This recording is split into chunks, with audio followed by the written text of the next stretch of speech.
So you wanna go head out to her little crib in the woods? Yeah, we might w- need to arrange for a new arm. Yeah. All right, you guys find the familiar patch of red grass. Yeah, just walk around the forest until you find red. That's how you tell. Alesia, you had just gone to sleep.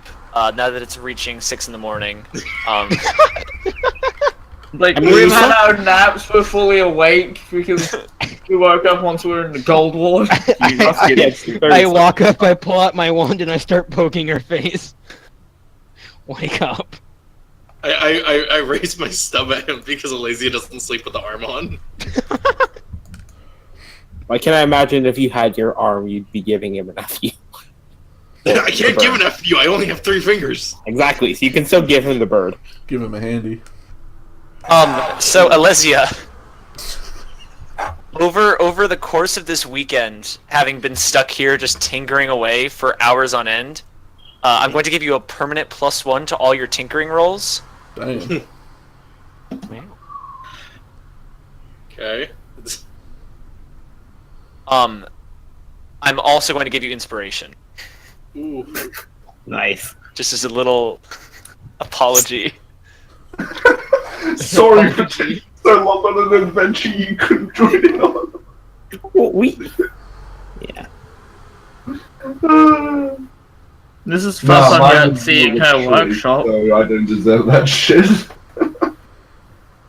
I mean, you're on the also, cover. Gale, Yeah. after reading the book multiple times of the combat magic, you now no longer have disadvantage on Arcana checks that involve trying to cast evocation spells you don't know. Okay, joy. I can now YOLO more effectively. Okay, but with my actual arm that exists, I give Dante the middle finger and then reach down to grab my arm. By the way, don't you have the car? Oh yeah, I have a car. You want to yeah. donate that? Dante, do you wanna pop the car out? Yeah, just pull out in this little Hot Wheel thing, and it's like, hey, car, look at that. What the We have fuck a do you car. want? Oh, the point. We need an arm. arm. Brand new one. What isn't being used? Yeah, we don't want yours. We want a new one. Wow, that Did hurts. you guys even ask Julian if he wanted a new arm? No. He didn't ask, they're just assuming. No, he's feel- like too out of it. I to feel give like us a I straight should answer. ask what this is for, but I've done shadier stuff. With less context. It's not that shady. We just need a new arm. I need resources though. Okay. Am I gonna what do you have need? like an Let's- Iron Man hot rod arm? Made out of car bits? Well, what do you think I need for an arm? I don't know. You're the one that builds them. You tell me. Yeah. A flux capacitor? I need metal. Okay. Hey, what about that card on tape? And I need blood. I need a lot of blood. Lots of blood. Okay. I can donate the blood. If we get that car unshrunk, you can use the car for metal. Fucking unshrink it in the place where all my blood is. All right. Cover up the blood. Let's unshrink this car. Now question Wait a second. Wait. What? How that? What? It's a, I just realized what the fuck I was saying. Why the hell do you guys have a car? it's a long story, and I'm Long not story sure I short, know what happened either. Okay, We have a car. Yurtle, you're telling me later. I was gonna ask for money, but just giving me a full car for this is payment enough. Yeah. Also, I can turn into an animal to donate any blood. Is it any specific type of blood? No, it's just I need shit tons of blood. Okay. I think I can get that. I Like can Mr. easily Burns. give that, Dante. If I prick my finger, just Blood, dust comes out.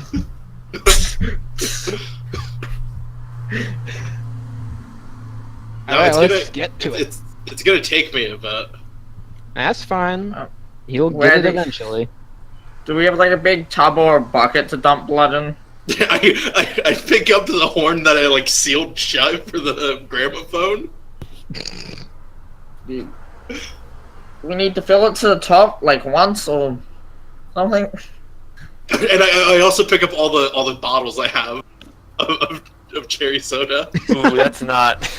Whoever's cutting me when I'm in as an animal, you better be good at getting the blood into those. Like someone walks into this forest at some point, it's just blasting like "fuck you, I won't do what you tell me," and just has Yodel strapped to a wall, being like cut and bled and shit. And leaves you with like welding Yeah, it goggles. was like. It's like Dante's in the woods, like slaughtering green lamb, just like. But okay, Yeah. I mean, That would look like the machine cult. It's like a freaking Marilyn Manson concert. okay, so Yurtle. So I got this fucking horn, and I got bottles. So I just need I got my sword. I just need you to be. Yes, I think pocket knife might be better. I got lots of knives. I got my own. Don't worry. Alright, so Dante, you don't actually know how to unshrink the car. Yeah, that's step one. we need someone else to shrink the car for us. Who? All right, let's just go to this little clearing over here. And we'll just put it on the ground. Just add water. We'll add water, and we'll see what happens. You see, the crazy part is Elliot just made the whole universe much larger. Bigger. Hey, Yurtle, you think I should build a motorcycle? I don't know. I mean, I was Motorcycle taught by sounds people. cool. I was taught by people who hated cars and anything but use metal to be a main concept or. Dante, Right. motorcycle? Yeah. Yeah. Sounds like fun. You're gonna take apart a car to build a motorcycle? Well, I mean, she's not going to be able to build a car after building the arms, so. There's 4 wheels. Why not? Yeah. I built 2 motorcycles. Yeah. We got only one engine, though. Hey, that's you can't true. fit that kind of engine to a Did motorcycle. you use the Just spell watch me, bitch. enlarge or reduce? This is No, definitely. Elliot did it. Yeah, no. Did Elliot use the spell enlarge reduce? No, no. I mean, he just kind of No, you guys snapped his don't know. fingers. Look, okay. You Okay, don't know? Yeah. Okay, Fine, guys, fine. go get whoever cast the fucking spell. I'm gonna take a nap. You know, Okay, have fun. Time to go to the Yurtle- senior house. Well, I mean, fuck it. Yurtle, just do it. I'll just cut you now. I'll just cut you now. Why is there black on? Oh, that's the bit that slime burned.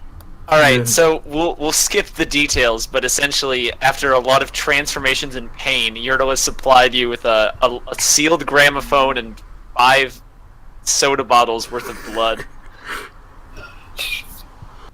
I mean, it's already a gang hideout. Having a machine cult in front of it would, I mean, Machine Cult's just a ruse for the gang. we have our own religion. Oh, God. The machine cult will worship the Omnissiah. Heretics but yeah. will be purged. Okay, so yeah, you two go off. Go to We'll your. just leave the Hot Wheels car here. And I expect a good story when I get back. Oh, I hope I have a good story too. Yurtle, you're fucking telling me. Okay, so as everyone sort of goes to sleep, I first need Jeff to join me in the Ooh. DM secret channel. Oh, fun. Oh my And Alex. Yeah, and also Alex, because Oh, we need to yes. film it. God. What's the second thing? Because I left before that. We need Alex, too. Oh, cool. So, I don't know if Alex is still there. I mean, He is. I'll Okay, with you. headphone off. cool. Alright, so Gale, you're just sort of sleeping in the hammock, it's all going good. As you fall asleep, you have what feels like a dream. You're standing in this small, oddly shaped room, and it's very dark. There's a single small window casting sort of very, very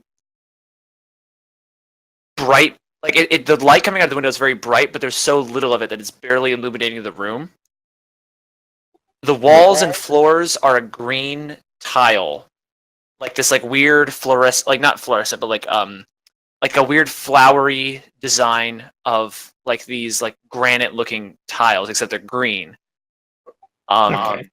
And there's all sorts of these intricate carvings throughout all of it. And in the room, you see a very beautiful girl, and she has blonde hair, and she's wearing a Sphinthris Academy robe, and she's chained to the wall with about 300 different chains.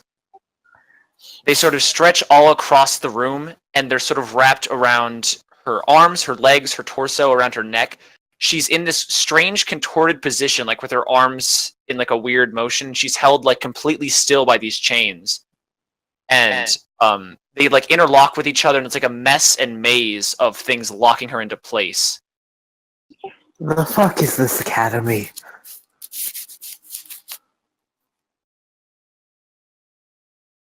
There's an enormous door in the room that seems to be the only entranceway. There's like 300 of these chains that's on her, like a rather fuck ton, like a giant fuck ton, I guess. There's about 300. Jesus. Okay. And as you sort of walk, you feel in this vision as if you're physical. Like you're like you can touch the chains. But she takes no notice of you, and she's like frantically looking around. Is there like a circle? So there's like a circle here. It's like the tokens of Roll20 are weird, but there's like a small indent in the room, just sort of like a raised platform that has sort of like symbols written on it. It doesn't look like magical. It doesn't look like it does on the thing. There's just sort of variation in the floor. Okay. And then there's a massive doorway, and I assume I can't reach the window? No, it's up. The ceiling is about like 12 feet in the air. And the window is like just a little slit on this end. And if I will for my sword, does anything happen? Your sword does not come to you. Okay. And do I have nothing on me aside from maybe clothes? Because yeah, you're wearing your clothes. You sort of just like your hoodie and jeans or whatever. And as you're sort of standing there, she's looking around frantically, and sort of under her breath, she's muttering words. Can I hear what she's saying? Yeah, as you sort of move closer to her, she takes no notice of you. Like she can't even see you, and she's hysterical. She's like mumbling frantically. She's short of breath, and she's like saying like, "Help me, please help me." Okay, if I try and cast magic, does anything happen? Nothing happens. And as you're standing there, you hear the sound of tumblers coming from the door, like big metal gears moving. And you see designs on the door start spinning, and like this laying like lock on the door starts like unwinding. And I will stand over here and try and hide, because she might not see me, but this thing might. The door, unfortunately, Roll20 doesn't work very well. The door opens like it's like two doors. Like, yeah, I know what you mean. That way. Yeah, in that way. I and sort of you can't see what comes in immediately as the door opens, but you see a moth fly in, and then you see another moth, and again you see the familiar sight of a swarm of moths coating this huge, large figure as he strides into the room. Joy. And as you see him, as he sort of walks up, he's got this, like, you get like a much better look at him. He has antlers protruding from the cloud of moths. He has the skin that looks like bark of a tree, and he has like these furry hooved legs, and he has like a little tail, and out of his back is coming like the root of a tree, like roots of this like huge bark that like goes in like a frayed pattern, like sprouting out of his back. And he sort of clops forward. Very like his hooves sound like completely silent. You just hear the fluttering of moths. Okay. And he walks over to the girl, and she starts shaking and trembling, but she stops saying anything. And he puts like a hand on her chin and like holds her face up. And then he immediately turns and looks right at where you are.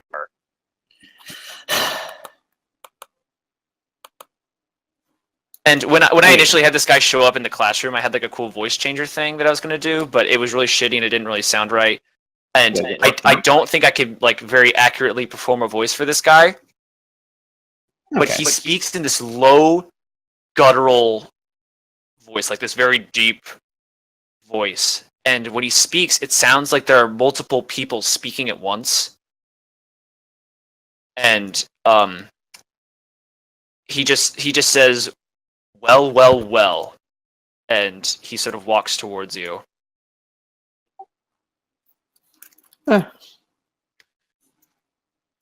Yeah, Gale's gonna sit down on it. Gale's just gonna sit down and wave. He's gonna act like he's pulling out a invisible bag of chips. I thought, well, this is interesting. And hello there, giant Mothman. And glad you couldn't seem to see me. You can. Not surprised. He like, you can see he visibly stares down at you, and through the moths as they're swarming, you can see these big orange eyes stare at you. And he just glares at you. And he says, "You're the channeler." The person I mean, I hit you in the back with a glowing sword earlier, if you don't remember, yeah. He sort of, he reaches for you like he's going to try to grab you. Don't think. But And- he flinches back his hand. Huh. And he says, "I know we haven't had the best first impression, but I need something from you." Do you want another gate that I probably can't open anytime soon?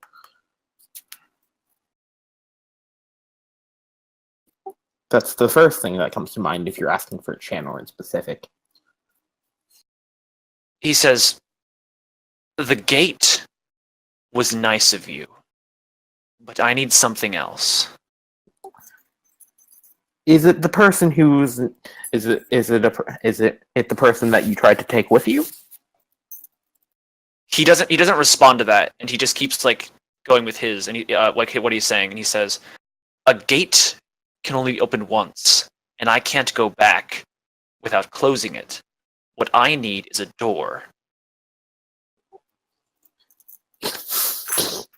Gale's gonna snicker as he thinks about that ridiculous door that Yertle keeps carrying around. Okay. He says, "You can open portals. I need you to give me a door." Now, not that I were to do this per se, but I mean, aside from the fact that, I mean, actually, what is in this for me anyways, if I were to do this in the first place? He says, "It could be any number of things depending on your level of cooperation." Okay. That's fair. He says, "First and foremost, your life." Yeah. No, that's fair.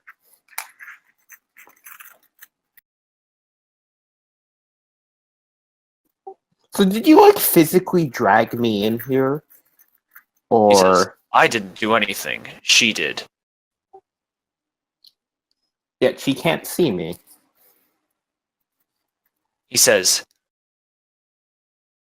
"Enough. Alright. You will bring me that door." Okay. Sure.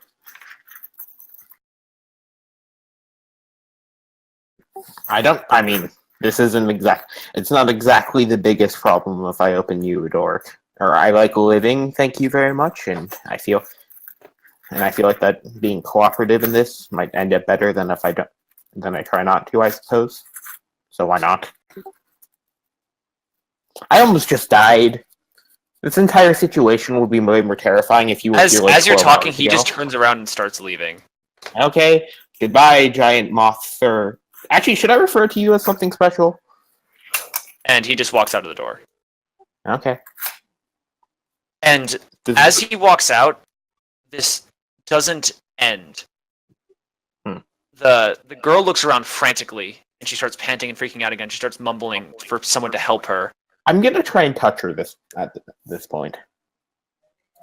Did she seem to notice that I was talked to, by the way? She was looking at the beast the entire time, the creature.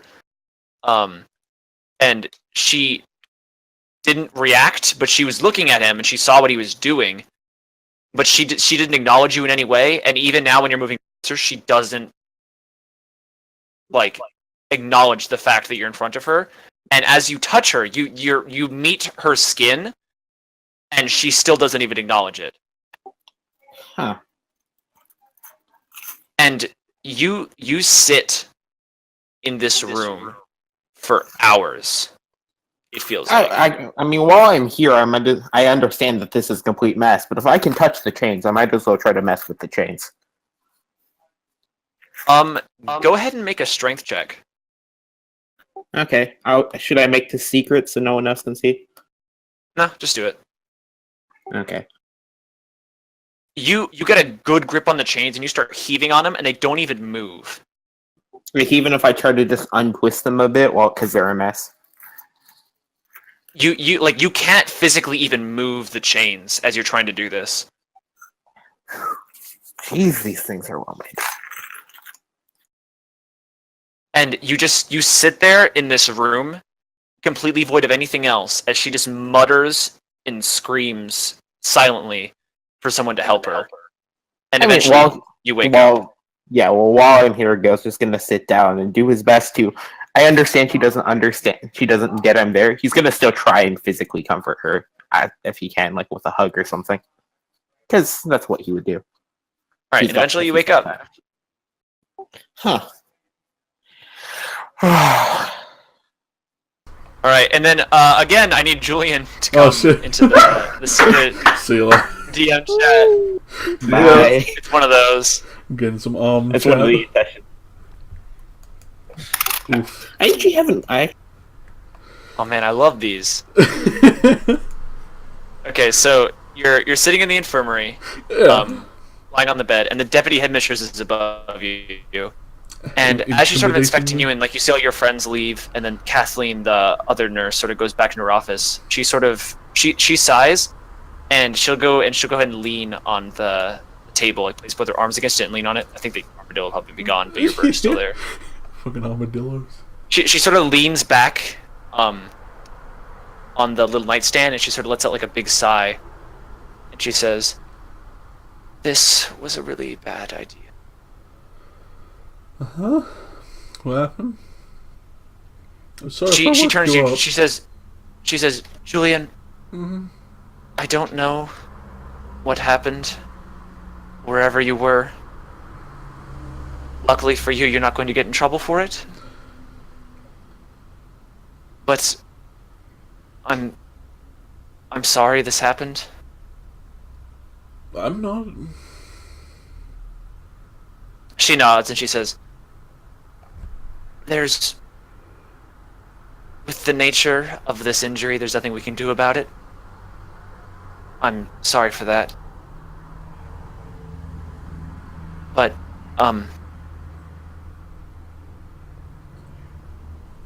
how are you, Julian? She sort of abruptly gives like a half smile. He probably attempts to laugh. And he just looks at his non-arm. And then shrugs with the other shoulder. I mean... in the course of 1 week, I've been the most excited. I've had the most fun. I've been the most sad and scared I've ever been in my entire life. She nods. She says, "Things have been a lot faster. Or at least that's what I've been told. Julian, how well do you think you're doing at school so far? In classes? She nods. She says, magically, do you feel like a very competent wizard? I mean, I came here not knowing how I did anything I do.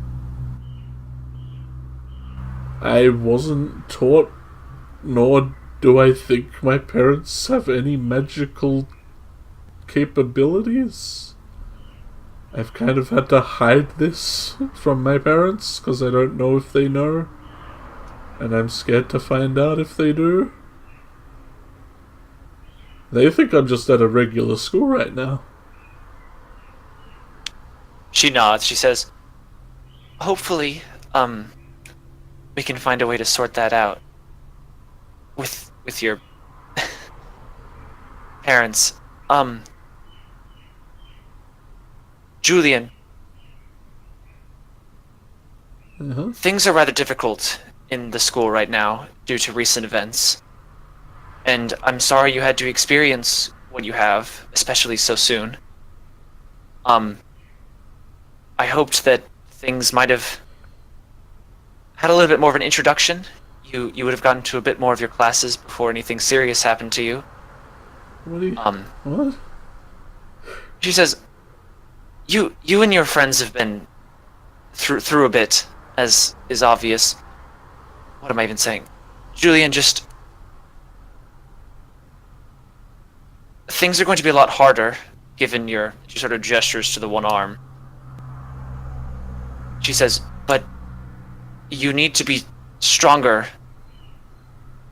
than...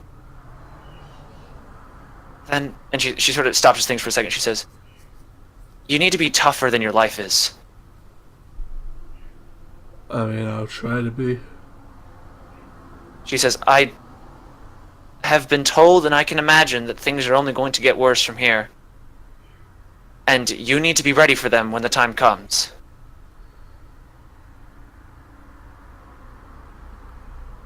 I mean, are we just talking about the school here, or... Like... She sort of tilts her head to one side. She says, yes. Like in just classes and everything? She says, classes will start up again soon. This Wednesday. We've had a slight change in schedule. When classes begin, we all need you to not only become the best wizard you possibly can, but you need to help your friends so that they can as well. She says, any opportunity you can to become stronger or help someone else become stronger is one you need to take. And any person at the school you can get on your side, you'll need in the days to come. I've been doing that, and that's why I'm here. She nods. She says, things just kind of happen sometimes. I've sort of been rambling. I'm going to leave you. You're free to either spend the night here or go back to the freshman house if you'd like me to escort you, but you're at the best state we can get you to with what we have available. It's completely fine. Not missing an arm is not gonna stop me from doing anything. She nods. She says, I'm glad to hear that. She smiles. I just gotta know, because you're saying some very specific things. You're not in on this whole thing, are you? She looks for a second and she says, not as much as I'd like to be honest, to be perfectly frank. Like, you definitely, like, that whole thing with the dude coming out of the mirror, like... Do you know all about that, and the Blossom Lady and everything? She says, I didn't know about the attack. I didn't know what happened to Headmaster Dorian, or to Mr. Cooper. but I knew when it happened what had happened, which is why your friends aren't being found responsible, because it wasn't really your fault. Alright.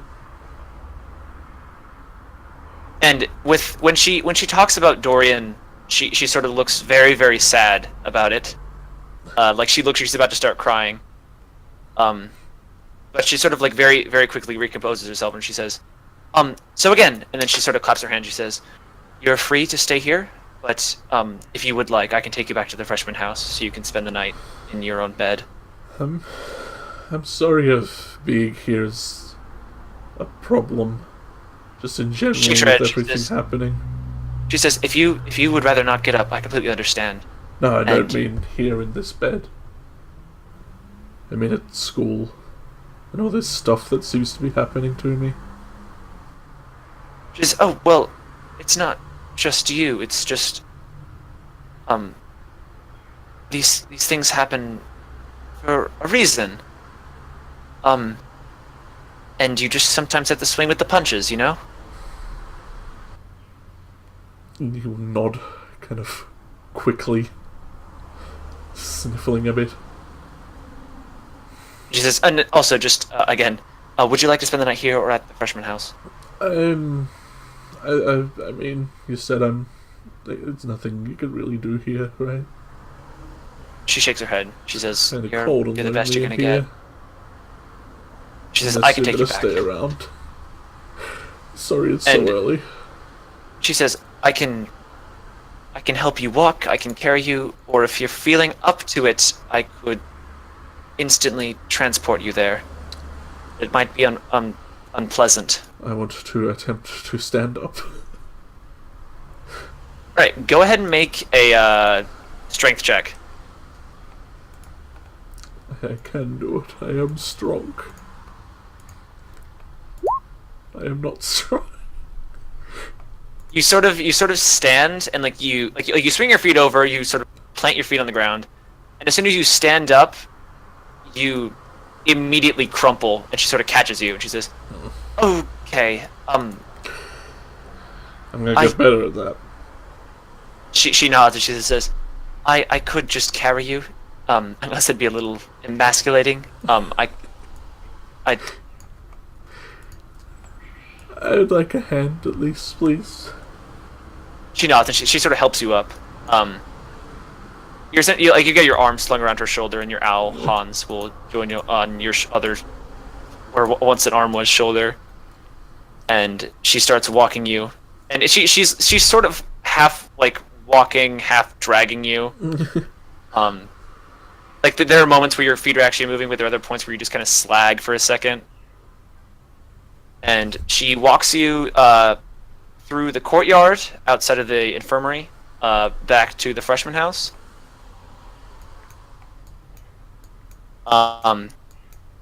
And she sort of takes you to the door.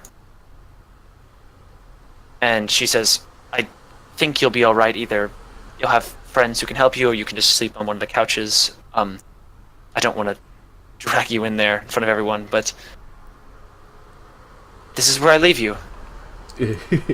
He looks up and like there's just tears already streaming down his face, but he's just been silent the whole time. He just She gives you like a pat on the back. She says, things might get better.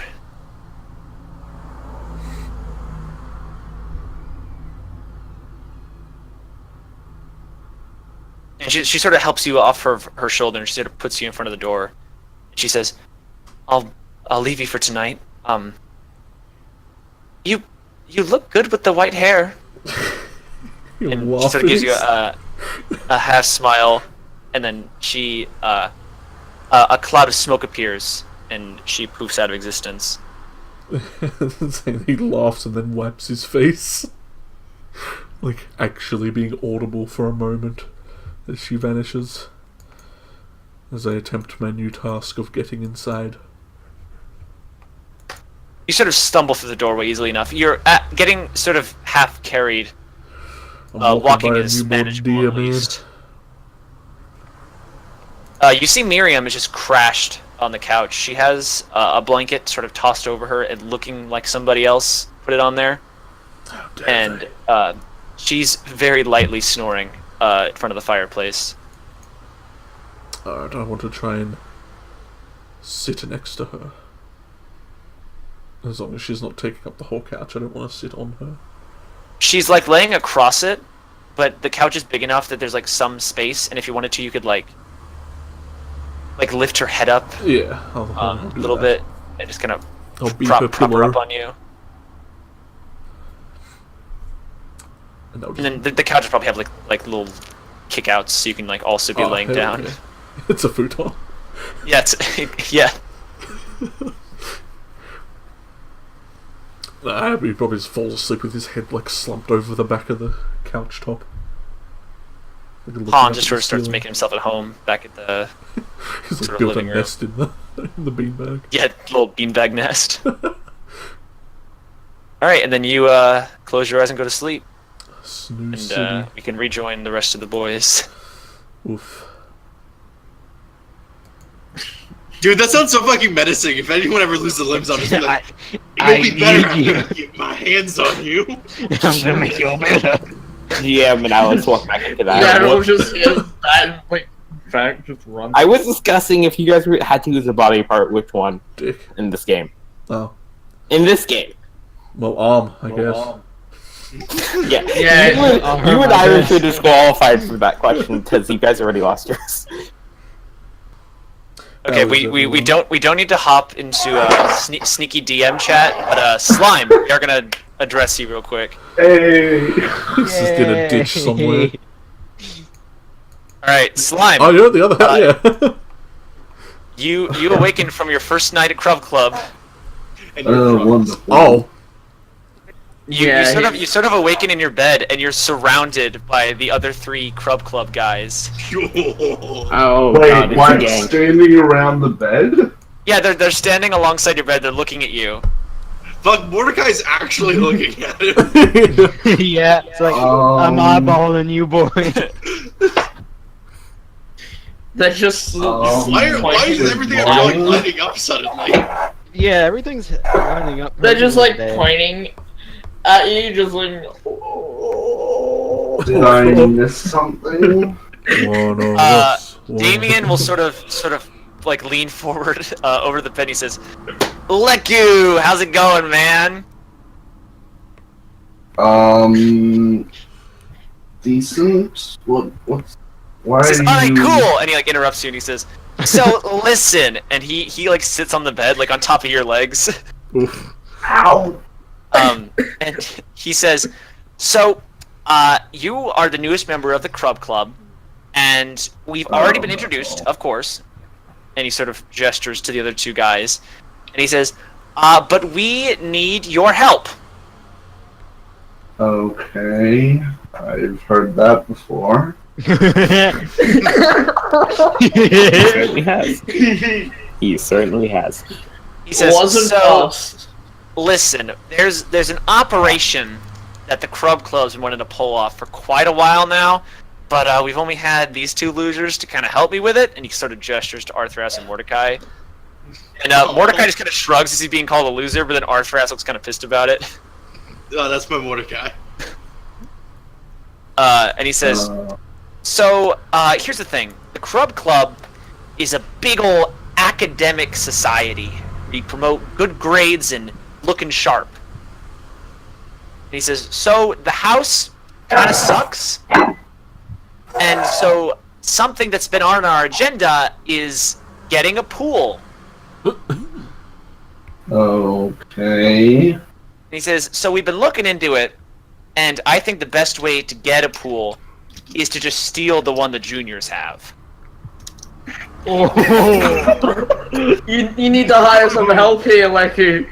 You know the people who guys. You need some muscle we can provide. Wait, you're trying Well- to steal a pool. We can What kind do of it. logic is this? This is the ultimate pool To be heist. fair with you, Yes. I'm not exactly the person to ask about that kind of task, but... He says, "No, listen. And he kind of like puts an arm on your shoulder and he says, "We don't need you to steal the pool. We need to get your friends to steal the pool. God damn. He Do they says, know? we need Do you they to know? distract the juniors while we steal the pool. Dang it.